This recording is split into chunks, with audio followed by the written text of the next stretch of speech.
মাথা ব্যথা দূর করার ঘরোয়া উপায়।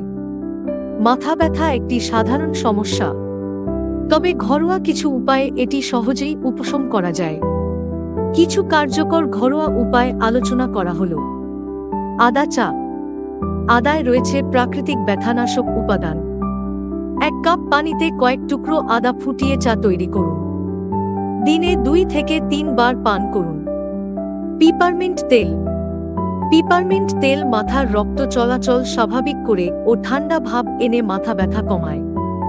2 ফোঁটা তেল কপালে ও কাঁধে ম্যাসাজ করে 15 থেকে 20 মিনিট অপেক্ষা করুন। লেবুর রস। লেবুর রস শরীরকে ডিটক্সিফাই করে এবং মাথা ব্যথা কমাতে সাহায্য করে। 1 গ্লাস হালকা গরম পানিতে লেবুর রস ও সামান্য লবণ মিশিয়ে পান করুন। ঠান্ডা সেক। মাইগ্রেন বা তীব্র মাথা ব্যথার ক্ষেত্রে কার্যকর। গরম শেক পেশি টান থেকে হওয়া মাথা ব্যথায় ভালো কাজ করে। 10 থেকে 15 মিনিট কপালে বা ঘাড়ে প্রয়োগ করুন। ঘুম ও বিশ্রাম।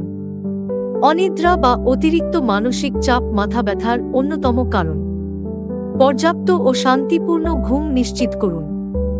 চোখ বন্ধ করে কয়েক মিনিট গভীর শ্বাস নিয়ে বিশ্রাম নিন। পানিশূন্যতা দূর করা। জল কম পান করলেও মাথা ব্যথা হতে পারে। দিনে অন্তত 8 থেকে 10 গ্লাস পানি পান করুন।